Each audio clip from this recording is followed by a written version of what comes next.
Fala pessoal, Victor Teles aqui e você está assistindo Veritas Eleições, o mini curso que pretende preparar você para um dos momentos mais importantes da história do nosso país. A partir desse momento, você passa a acompanhar o último episódio da nossa série e eu vim vestido bem imparcial para falar sobre ele.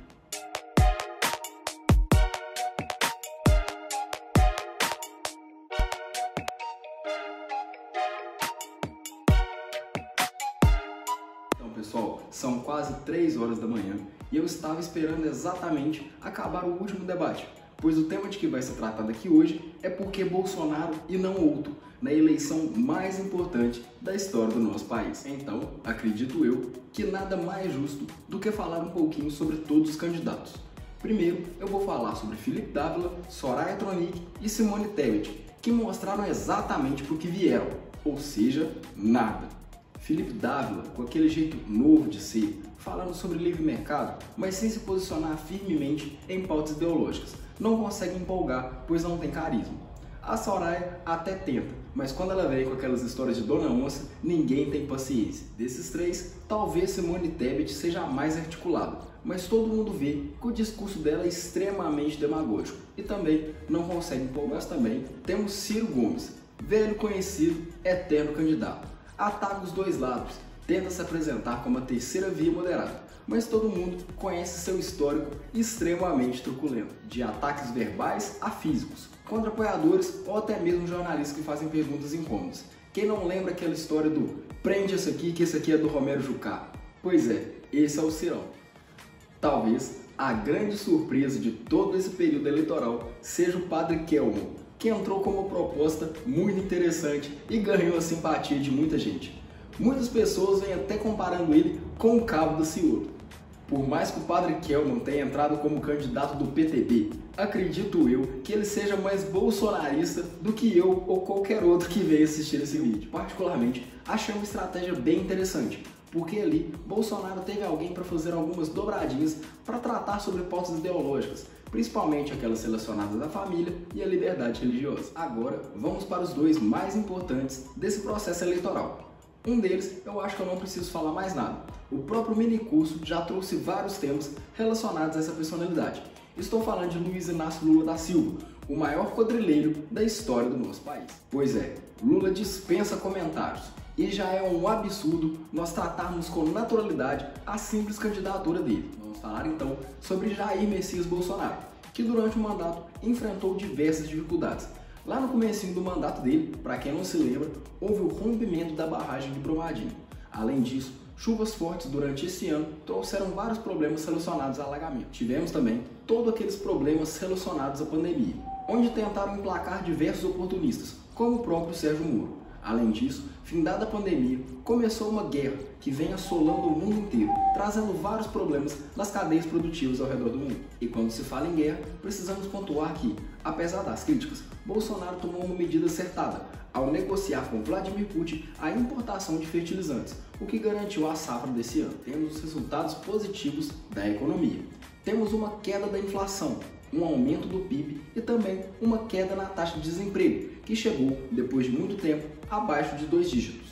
Eu acho que, em linhas gerais, podemos concluir que, apesar das dificuldades, o governo Bolsonaro promoveu muitas entregas, como o Marco Legal das Ferrovias, do Saneamento Básico, Lei de Liberdade Econômica, Reforma da Previdência, entre várias outras conquistas do governo federal. Temos a Ferrovia Norte-Sul saindo do papel, a transposição do Rio São Francisco finalizada e o asfaltamento da Transamazônica, bem como a implementação do Pix, que transformou praticamente todo cidadão brasileiro em um empreendedor em potencial. Apesar das dificuldades, o Brasil vem avançando, e eu acredito que Jair Messias Bolsonaro merece continuar, não porque seus concorrentes são muito ruins, mas porque ele também vem de fato apresentando um bom trabalho.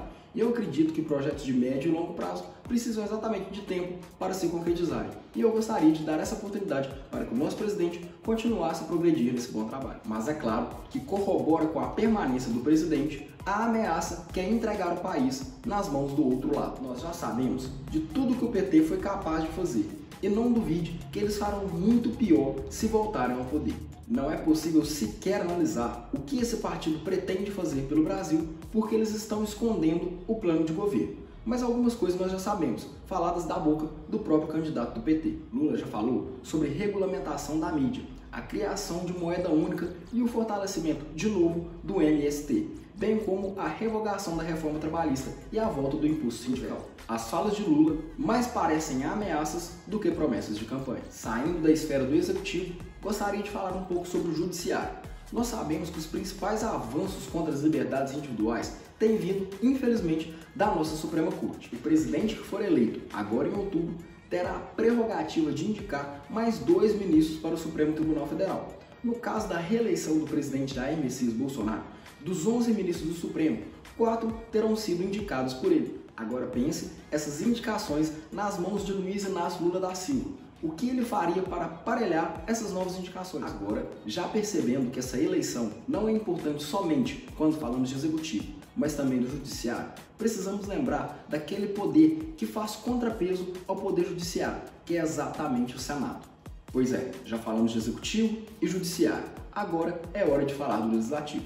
Por isso, eu gostaria de, no final desse vídeo, fazer algumas indicações dos candidatos que eu decidi apoiar exatamente por esse motivo. Para peitar o sistema judiciário, que vem avançando autoritariamente para cima da população, principalmente dos conservadores, eu decidi apoiar Cleitinho.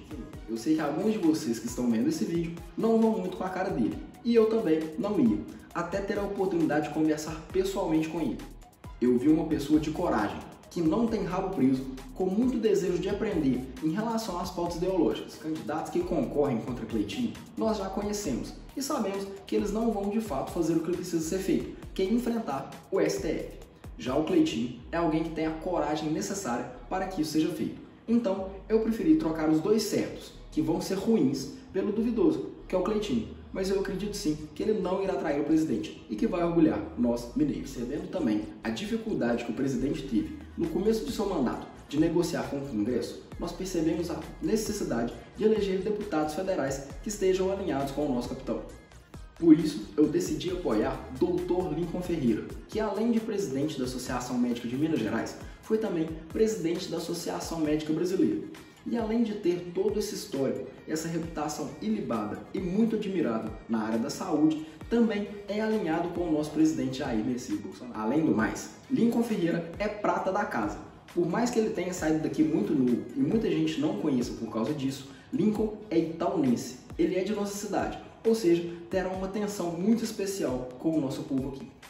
Agora, para deputado estadual, eu decidi apoiar Eduardo Azevedo, que é aqui de Divinópolis, irmão do Cleitinho. Eduardo já demonstrou suas convicções nas pautas ideológicas, propondo projetos como a proibição da linguagem neutra e do banheiro unissex. Eduardo assegurou para mim que uma de suas principais bandeiras é fortalecer o conservadorismo aqui na região centro-oeste. Isso inclui também enviar recursos aqui para a nossa cidade. Para governador, eu decidi apoiar a seguinte máxima: em time que está ganhando, não se mexe. Romeu Zema tem feito um excelente trabalho por Minas Gerais e quando precisou ser testado em pautas ideológicas, ele estava lá. Eu espero de verdade que todo esse mini curso tenha ajudado você a escolher seus candidatos, mas não só isso, a consolidar cada vez mais os seus valores e também te municiar de argumentos para combater todas as narrativas que são direcionadas a nós, conservadores, todo santo dia pela mídia aparelhada. Tenho certeza que essa não será a última vez que estaremos juntos em projetos de formação política e agradeço aqui a confiança de sempre do Grupo Conservadores Cristãos de Itaúna, que sempre me dá a oportunidade de aprender passando o conteúdo para vocês. Vocês não sabem o quanto é gratificante sentar na frente do computador, levantar dados, informações e trazer um conteúdo como este para vocês. Isso me faz aprender bastante. Espero que vocês possam ter aprendido juntamente comigo. Dessa vez, não finalizo apenas este vídeo, mas também este mini curso. E agradeço a cada um de vocês que estiveram comigo durante todo esse projeto. Logo, logo estaremos juntos novamente. Tchau, tchau. Até breve.